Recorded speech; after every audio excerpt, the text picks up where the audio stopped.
அண்மை செய்தி. பாலமேடு வரலாற்றிலேயே 2 மணி நேரம் தாமதமாகி இருக்கிறது ஜல்லிக்கட்டு தொடங்குவதற்கு.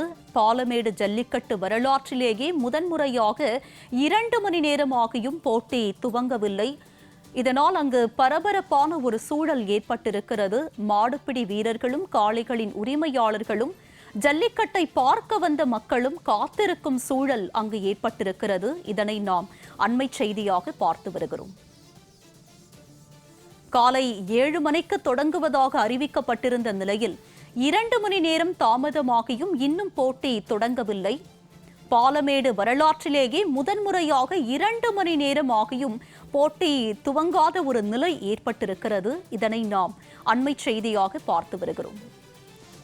இது பற்றிய அண்மை தகவல்களோடு இணைகிறார் எமது மதுரை செய்தியாளர் சல்மான். அவரிடம் விவரங்களை கேட்டு பெறலாம்.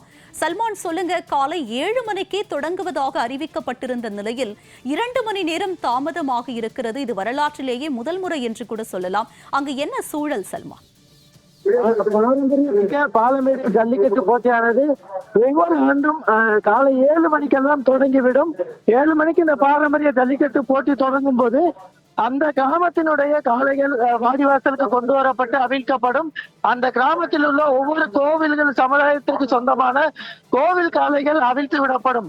ஆனால் இந்த ஆண்டு துணை முதலமைச்சரின் வருகையால் வரலாற்றிலேயே முதல் முறையாக பாலமேடு ஜல்லிக்கட்டு போட்டியானது 2 மணி நேரத்திற்கு மேலாகியும் தாமதமாக இன்னும் தொடங்காத ஒரு சூழல் ஏற்பட்டிருக்கிறது. இதனை இந்த கிராமத்தினர் அபசகுணமாக பார்க்கக்கூடிய ஒரு நிலையும் ஏற்பட்டிருக்கிறது.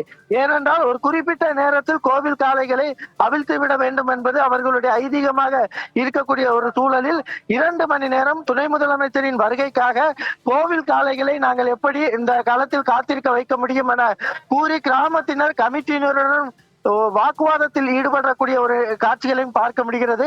அதே போன்று வாடிவாசல் முன்பாக அமர்ந்து கிராமத்தினர் தொடர்ந்து போராட்டத்தில் ஈடுபட்டு வருகிறார்கள். கிராமத்தினரோடு அவர்களோடு சேர்ந்து கமிட்டியினருடன் வாக்குவாதத்தில் ஈடுபட்டு வருகிறார்கள். இந்த பாலமேடு ஜல்லிக்கட்டு போட்டியை பொறுத்த மட்டிலும் எந்த அரசியல் சார்பும் இல்லாமல் கிராமத்தினரால் மற்றும் கிராம கமிட்டியினரால் மட்டும் நடத்தக்கூடிய நிலையில் இதுபோன்று துணை முதலமைச்சரின் வருகைக்காக 2 மணி நேரம் போட்டியை தாமதிப்பது ஏன் என கூறி தொடர்ந்து கிராமத்தினர் அவர்கள் வாக்குவாதத்தில் ஈடுபட்டு வருகிறார்கள். அதே போன்று கிராமத்திற்கு சொந்தமான சாமிய தெய்வங்களுக்கு சொந்தமான காளைகளை துணை முதலமைச்சருக்காக காத்திருக்க வைப்பதில் எப்படி நியாயமாக இருக்கும் என தொடர்ந்து வாக்குவாதத்தில் ஈடுபட்டு வருகிறார்கள். இதே போன்று காளை உரிமையாளர்களும் காளைகளும் கூட 2 மணி நேரத்திற்கு மேலாக காத்திருக்கக்கூடிய நிலை ஏற்பட்டுள்ளது. அதே போன்று காளைகள் காத்திருப்பதால் தொடர்ந்து அதனை பாதுகாக்க முடியாத நிலைக்கு காளை உரிமையாளர்கள் தள்ளப்பட்டிருக்கிறார்கள்.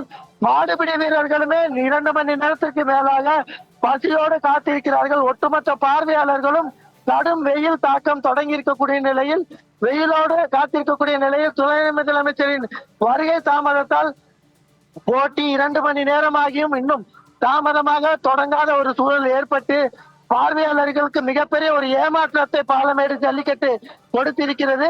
அதே போன்று துணை முதலமைச்சரின் வருகைக்காக இது போன்று அனைத்து தரப்பினரும் காத்திருக்கக்கூடிய நிலையில் ஏன் இவ்வளவு அலட்சியமாக துணை முதலமைச்சர் நடந்து கொள்கிறார் என்ற ஒரு கேள்வியும் கூட எழுந்திருக்கிறது. பாரம்பரிய விளையாட்டு போட்டியில் இது போன்ற ஒரு நிலை ஏற்பட்டது முதல் முறையாக, வரலாற்றில் முதல் முறை என்பதால் இந்த கிராமத்தினரும் வந்திருக்கக்கூடிய காளை உரிமையாளர்களும் காளைகளுடன் வந்திருக்கக்கூடிய நபர்களும் இதனை அவசகுணமாக கருதக்கூடிய அளவிற்கான ஒரு நிலையை ஏற்படுத்தி இருக்கிறது. அந்த மனநிலைக்கு அவர்கள் தள்ளப்பட்டு இருக்கிறார்கள்.